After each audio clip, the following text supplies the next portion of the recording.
Só um recadinho antes de passar a palavra ao Assis. O Maicon me informou que o seminário do ano que vem já está confirmado, os patrocinadores já estão juntos com a gente, então só para adiantar aos senhores que no ano que vem estaremos aqui novamente, ok? Trocando ideia e contribuindo para o desenvolvimento do nosso país. Agora então com a palavra o coordenador do Centro de Apoio Operacional da Ordem Tributária, o COT, senhor Assis Marcial Kretzer, por favor.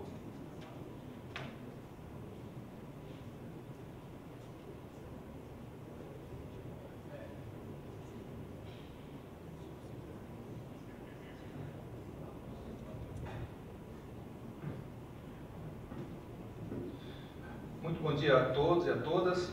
Gostaria de, inicialmente, agradecer a FECAM pelo convite externado ao Ministério Público para a exposição do presente evento. É uma satisfação muito grande estar diante de uma seleta plateia. Eu gostaria de parabenizar aos que me antecederam pelas suas excelentes exposições. Uma satisfação conhecer o Dr. Heitor, de Sergipe, colegas auditores fiscais de Berlândia, outro também do Sergipe. Brilhantes as suas colocações, muito interessantes as fraudes, extremamente grotescas as fraudes, né? Surpreendem até, quanto mais quando partem de gestores municipais. Eu fui apresentado aqui como coordenador do Centro de Apoio Operacional, tal. Eu gostaria de me apresentar um pouco melhor. Sou promotor de Justiça do Ministério Público de Santa Catarina, titularizo uma promotoria de Justiça em Joinville, que é responsável regional pelo enfrentamento de crimes contra a ordem tributária. E coordeno esse tal Centro de Apoio Operacional da Ordem Tributária, que é um órgão do Ministério Público de Santa Catarina, justamente estabelecido para atuar em apoio a promotorias de justiça que operam nessa área e levar a efeito políticas institucionais voltadas à busca da justiça fiscal.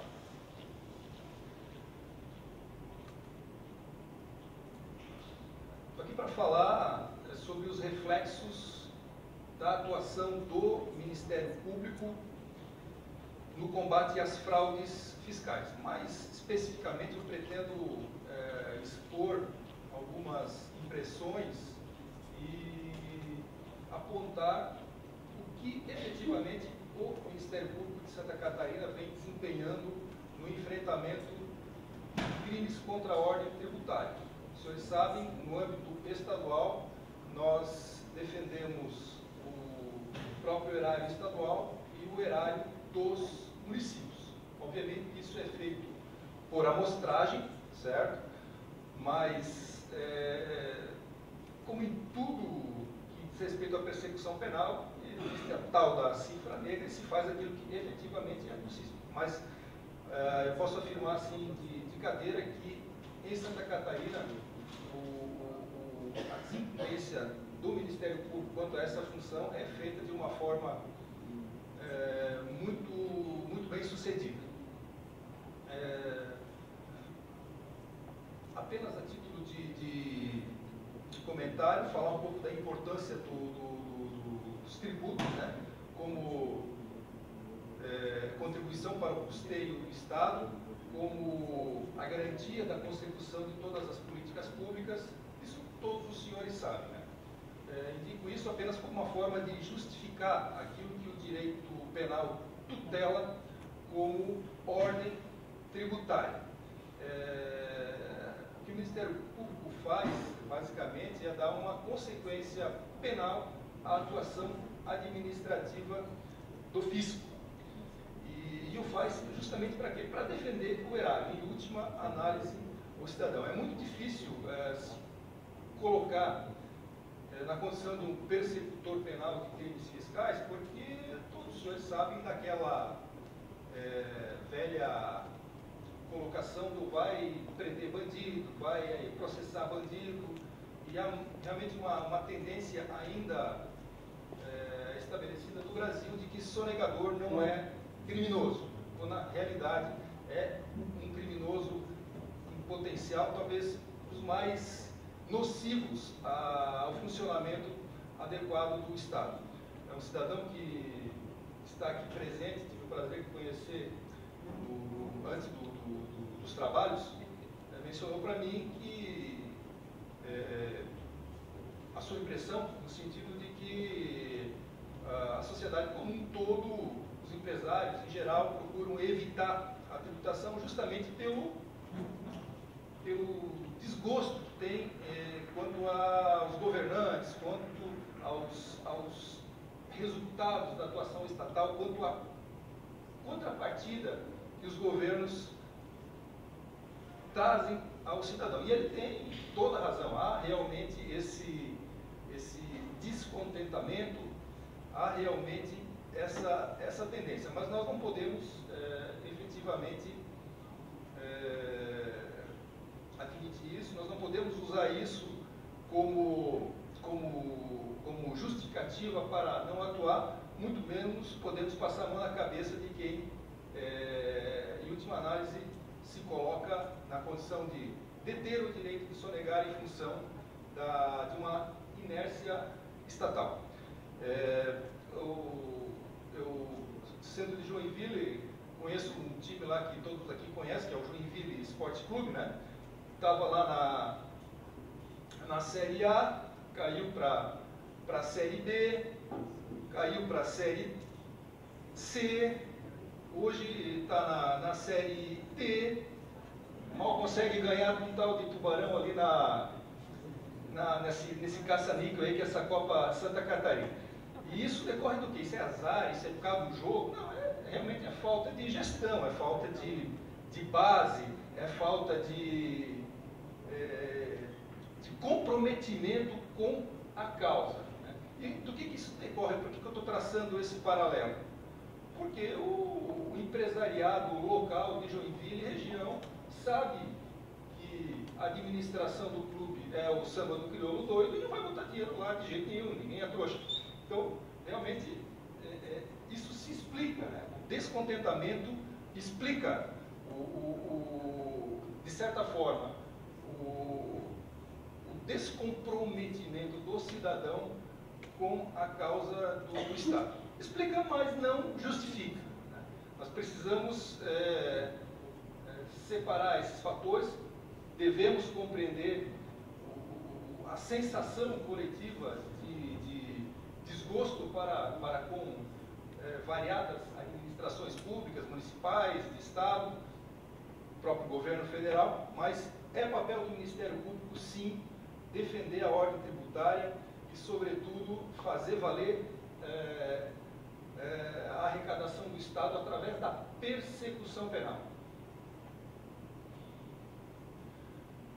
Isso aqui é um dado buscado em fontes abertas, só para destacar que realmente a corrupção é gravíssima, é um alimentador desse descrédito estatal, evidentemente né? Hoje se fala de corrupção todos os dias, nunca a corrupção foi tão comentada, tão discutida, tão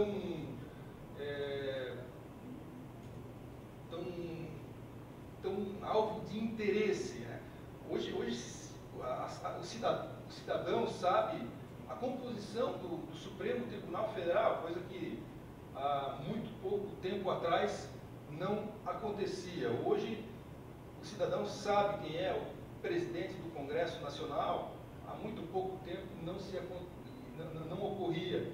Hoje o cidadão se interessa um pouco mais pela política, justamente porque floresceu esse prospecto de corrupção com a Lava Jato. Né? E, convenhamos, foi muito importante no cenário nacional em termos de combate, de enfrentamento à corrupção. Começou com auditores fiscais, começou com o Ministério Público Federal e deu no que deu. Está praticamente trazendo uma outra cara para o Brasil.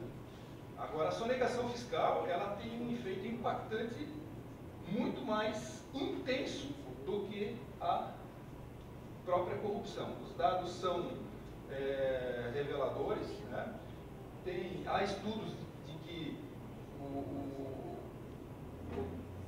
a sonegação fiscal importa em 6, 7 vezes mais desvio de recursos públicos do que a própria corrupção. Esses dados, evidentemente, nem sempre necessariamente são inexatos, mas a corrupção é sim uma forma de a sonegação é sim uma forma de corrupção também, e por isso merece toda a nossa atenção e constante atenção.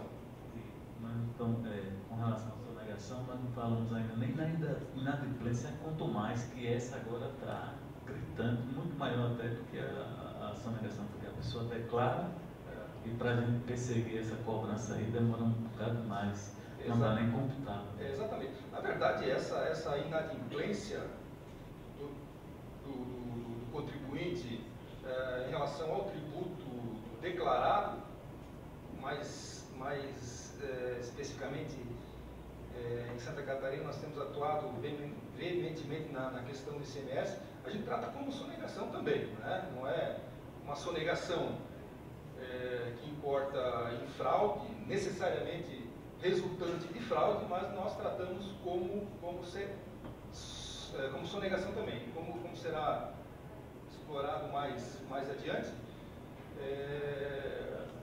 nós procuramos e muito dar um enquadramento criminal a essa questão. É uma breve referência ainda à questão da sonegação, em que se compilou um texto doutrinário, né? A delinquência da evasão fiscal, rotineira e com estrutura empresarial, além de lesar o Estado, também afeta as relações econômicas, de modo a gerar um sentimento de impunidade no meio social e de impotência para quem recolhe o tributo e tem dificuldade para trabalhar honestamente, forçando com essa situação que os contribuintes também ingressem no ilícito, gerando com isso um círculo vicioso de ocultação de seus negócios. Assim, não há outro caminho senão efetivamente combater a evasão fiscal, sempre tendo a noção de que o tributo suprimido não é do governo, mas do interesse público e da sociedade, sua destinatária. Então isso corrobora tudo aquilo que eu, até o momento, tentei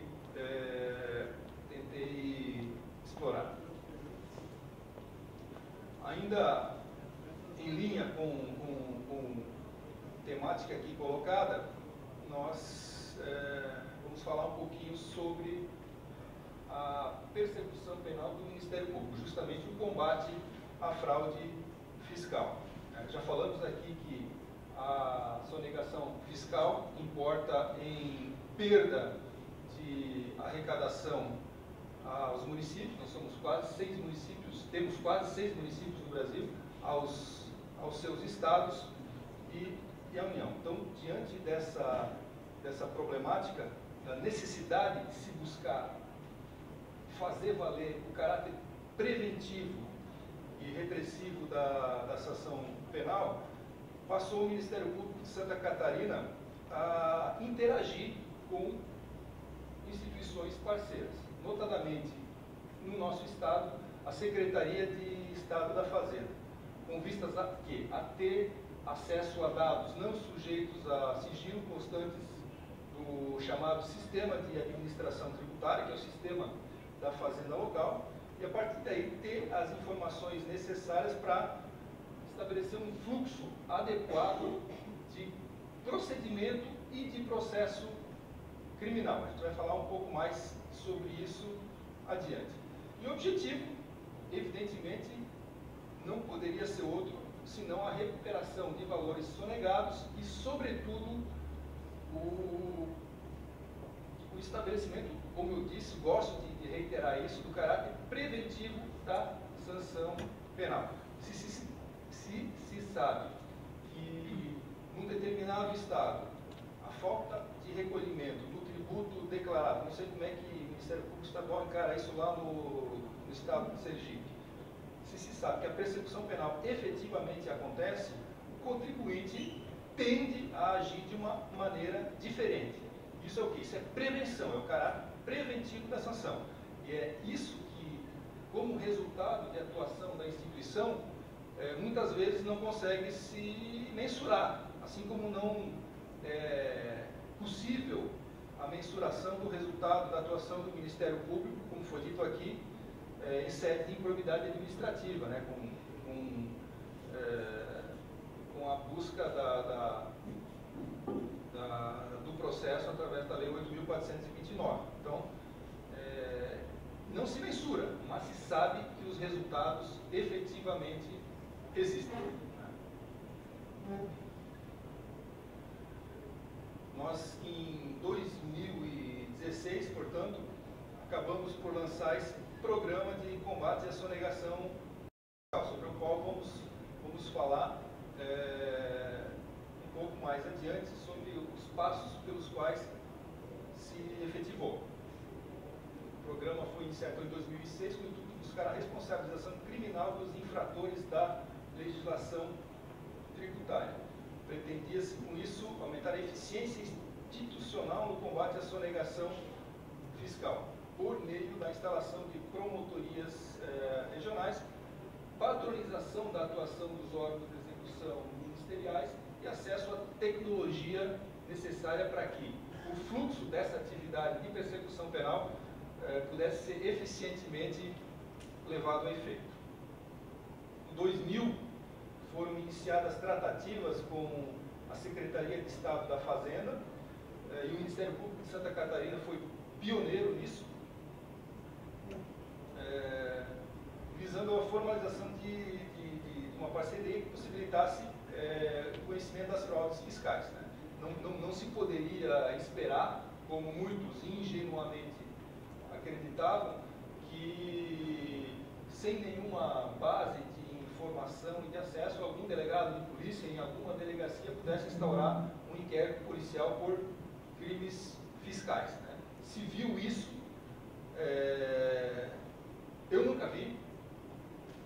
Se alguém viu, com certeza foi exceção. Mas em termos de polícia civil, não sei como é que é em Minas Gerais, como é que é no Sergipe, investigação policial por crimes contra a ordem tributária que atentasse contra a erária estadual e municipal, zero. Lá tem. Ah, então muito que bem. Muito que bem. Mas aqui no nosso... É muito eficiente? Que bom. Aqui no nosso estado se desconhece esse tipo de atuação. Né? Então, houve o intercâmbio com a Secretaria de Estado da Fazenda, que viabilizou com esse programa toda uma rotina de atuação do Ministério Público. Em 2003 foi criado o Centro de Apoio Operacional da Ordem Tributária, esse órgão do Ministério Público que coordeno atualmente, né? A fim de busca de integração entre as promotorias de justiça do Estado e uma atuação padronizada. A Promotoria Regional de Ordem Tributária de Blumenau, que abrigou os municípios de Ascurra, Gaspar Indaial, Pomerode e Timbó, foi a primeira das promotorias de justiça criadas no Estado. Mais adiante, em 2007, foi criada a Promotoria Regional de Ordem Tributária de Joinville. Em 2008, Chapecó, Itajaí, Lages e Criciúma. Em 2012, houve uma expansão dessas promotorias regionais, de modo a que elas abrigassem todos os municípios do estado de Santa Catarina. Primeiramente, alguns só municípios abarcavam a sua área de atuação, mas hoje todos os municípios de Santa Catarina estão vinculados a promotorias regionais de ordem tributária. Em 2015 foi criada a Promotoria Regional da Capital, que abriga a atuação no município no qual nós nos encontramos. Aqui é um mapa apenas delimitativo dessas áreas de atuação, que coloquei aqui para mera ilustração.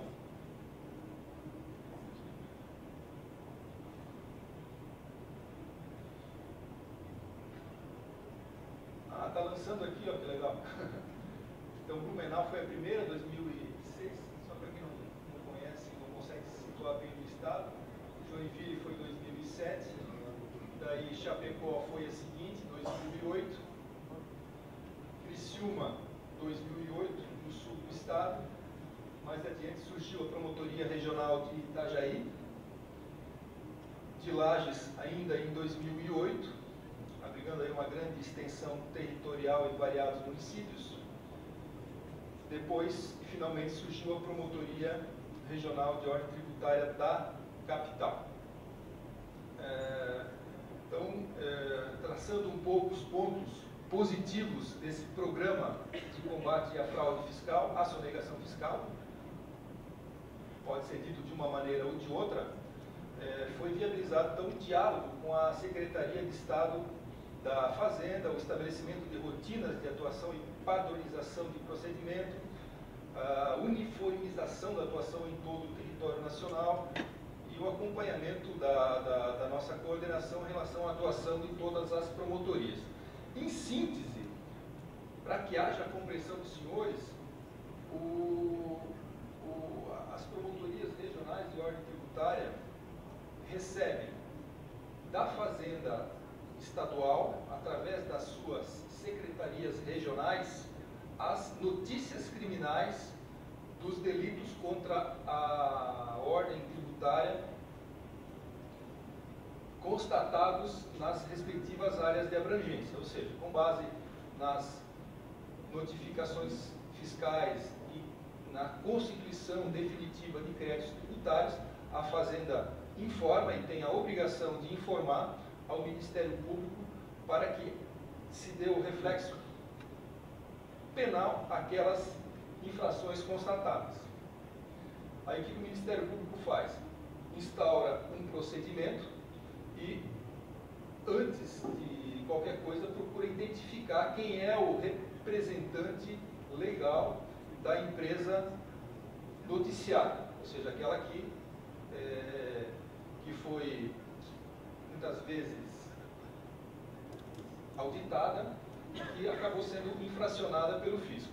Com base nessas informações, a gente insta o representante dessas empresas, ou os representantes, pessoas físicas, a prestarem as informações que entenderem pertinentes, a pagarem o débito tributário ou a demonstrarem o seu parcelamento. Como foi dito aqui pelo colega do Ministério Público Federal, o parcelamento do débito tributário antes do recebimento da denúncia importa em suspensão da pretensão punitiva estatal correspondente e suspensão também do prazo prescricional.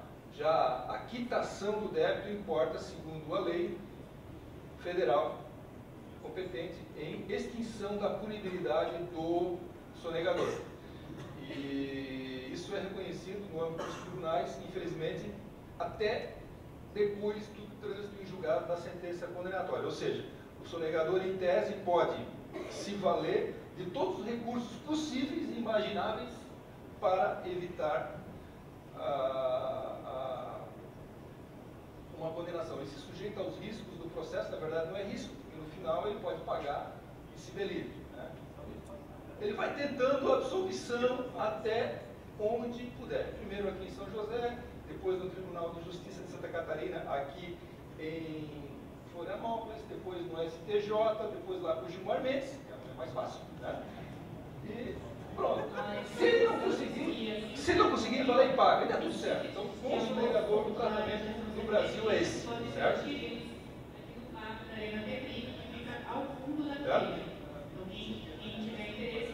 Exatamente. Então, quanto aos pontos negativos aqui, correndo já com o tempo, nós temos, então, já falei, né, do Gilmar Mendes, a falta de celeridade do judiciário e também a dificuldade que precedentes judiciais estabelecem a persecução penal. Hoje, nós temos a malfadada súmula vinculante 24, né, que condiciona a atuação criminal do Ministério Público à constituição definitiva dos créditos tributários. E isso repercute, infelizmente, sobre a persecução dos delitos de lavagem de dinheiro, né? Apesar de a lei federal reconhecer a lavagem de dinheiro como crime autônomo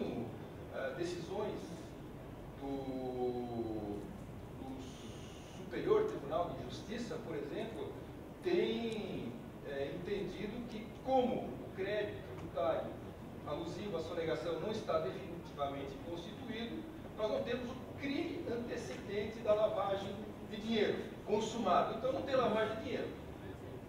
Em resumo, traduzindo, no Brasil, o lavador, na prática, lava no dia seguinte a sonegação, ou no mês seguinte a sonegação, imediatamente na sequência da sonegação. Só que ele só pode ser processado, só vai ser considerado, em tese, em curso nessa lei, depois de superadas todas as instâncias administrativas, tributárias, primeiro grau, depois tribunal administrativo tributário, coisa que pode demorar 3, 4, 5 anos. Também uma piada, essa tal de súmula vinculante 24. Eu poderia citar, também não está escrito aqui, uma outra dificuldade que nós temos no enfrentamento dos crimes fiscais, a questão do sigilo. A quem interessa o sigilo, seja bancário, seja fiscal? A quem interessa quando se trata de acessibilidade desde a órgãos investigativos, a Secretaria da Receita Federal, a Polícia Federal, ao Ministério Público Federal, ao Ministério Público Estadual? A quem interessa o sigilo, se não ao bandido, ao sonegador, ao criminoso do colarinho branco? Então, essa história do sigilo, considerada a possibilidade de responsabilização de eventual vazamento, é uma verdadeira falácia. Todo mundo aqui sabe que no ambiente bancário, a grande maioria dos funcionários tem acesso à conta de todo mundo. Quem é que não conhece a história daquele cara que tendo uma noiva, deu uma escapulida e passou o seu cartão de crédito onde não devia, né, na esbórnia, e desgraçadamente a amiga da noiva trabalhava no Banco do Brasil. Então, o seguinte, o que acontece numa situação dessa natureza? Acontece um conhecimento circunstancial da informação que não necessariamente se traduz num vazamento, numa quebra de sigilo a prejudicar a privacidade de alguém. Aquela amiga, claro que a amiga vai contar para a noiva, mas ela não vai pro jornal escrever um artigo sobre isso. Então, eu faço esse paralelo para dizer o seguinte: se as instituições investidas da persecução penal tivessem a condição de acessar diretamente essas informações junto ao fisco, junto a bancos, teríamos um passo enorme à viabilização das investigações. Né? Outros países, como o Reino Unido, o representante do Estado chega lá, não é nenhuma questão de quebrar o sigilo, vai lá e bloqueia a conta do cara. Ele bloqueia. Depois ocorre a discussão administrativa e ou jurisdicional. Eu vou correr aqui. Agora temos aqui somente alguns números, né? Isso aqui é o desempenho do Ministério Público de 2002 para frente, número de denúncias oferecidas, né? Chegamos aí a casa de quase 2.000 denúncias em 2018. Os valores sonegados também a partir de 2007, né? Nós temos aí como valores denunciados, estamos virando aí quase R$500 milhão desde 2014, né? Atingimos aí um top de questionamentos em 2017 com 717 milhões de reais. Isso aqui são números que decorrem como resultado da atuação ministerial, ou seja, a recuperação propriamente dita dos valores que nós procuramos. Oi? Aqueles que vocês notificam na fase administrativa, quantos por cento mais ou menos vão lá e pagam e parcelam? Vocês têm esse dado? Eu diria assim que estatisticamente nós não temos esse dado. Nós temos o dado referente à arrecadação que decorre da nossa atuação, seja por instar na fase administrativa o contribuinte, seja por mover uma denúncia, seja por levar a efeito a persecução penal até as suas últimas consequências, né? Então, temos aí esse resultado de recuperação aos cofres, aí, batendo aí a casa dos 100 milhões de reais aproximadamente, de 2014 para frente, né? Então, esses aqui são dados já replicados. Fazemos também um acompanhamento dos parcelamentos decorrentes da nossa atuação. Então, temos aí 423 milhões de reais aproximadamente de saldo de parcelamentos desde o início do programa. Esse aqui é o saldo acumulado, né? Esse programa, mas eu gostaria de dizer mesmo que, apesar desses números aqui, o que importa realmente é o caráter preventivo da sanção penal. É isso que importa, né? Esses números, eles são importantes. Toda instituição deve apresentar os seus resultados efetivos, mas os não mensuráveis são os mais interessantes à arrecadação do Estado. Esse programa de combate à sonegação fiscal foi premiado no Conselho Nacional do Ministério Público em Brasília. Um programa do Ministério Público se destacou, portanto, nacionalmente. Como disse, o Ministério Público é pioneiro nessa área de atuação. E esse é basicamente o recado que eu gostaria de deixar, né? Nós temos todas essas mazelas legislativas, a dificuldade de colocar alguém na cadeia por ser sonegador, embora às vezes a gente ainda consiga, né?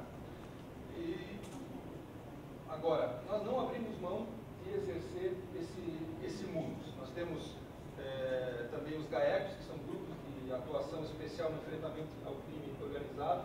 Não raras vezes eles são acionados para fins de operações nessa seara de atuação. São instituições parceiras que trabalham conosco, Polícia Militar, Polícia Civil, a própria Fazenda, seja federal, seja estadual, Polícia Rodoviária Federal. Então, o congraçamento das instituições, a interação entre elas, à vista do princípio da harmonia constitucional, tem sido hoje a chave do alcance de bons resultados. E é isso que a gente tem tentado, com todas as dificuldades, com Gilmar Mendes da vida, com Toffoli da vida, com Lewandowski da vida, com outros ministros da vida, fazer, ok? Esse é o nosso trabalho e o Ministério Público fica à disposição para esclarecimentos que entenderem pertinência. Eu gostaria só de dar mais um toque aqui para encerrar, relacionado à atuação dos municípios. Nós temos também o programa Saúde Fiscal dos municípios, né? Esse programa engloba a possibilidade e até gera uma certa cobrança para que os municípios ativem essas promotorias regionais, né? Com vistas a que a persecução penal dos crimes não se dê só no âmbito estadual, mas também municipal. Os créditos constituídos pelos diversificados físicos precisam ser informados ao Ministério Público. É claro que ninguém vai processar alguém criminalmente por R$100, R$200, mas os grandes sonegadores dos municípios precisam ser levados a questionamento na Justiça, e o Ministério Público é esse canal. Fora disso, nós temos uma atuação voltada a fazer com que a estrutura dos diversificados físicos municipais seja incrementada ou pelo menos aflore, né? Está cheio de município aí que não tem nem fiscal, tem município que tem fiscal e nem lhe dá acesso ao portal do Simples Nacional. Então, se tem algum secretário aí, é o caso de agilizar uma assinatura eletrônica para esses servidores, para que eles possam efetivamente trabalhar e produzirem mais para os seus municípios. Enfim, fazer valer o poder de polícia fiscal dos nossos municípios em Santa Catarina. Só assim nós seremos um Estado resultado melhor e os municípios poderão ter mais autonomia de atuação. Então é isso daí, passei um pouco do tempo, fico à disposição. Um grande abraço a todos.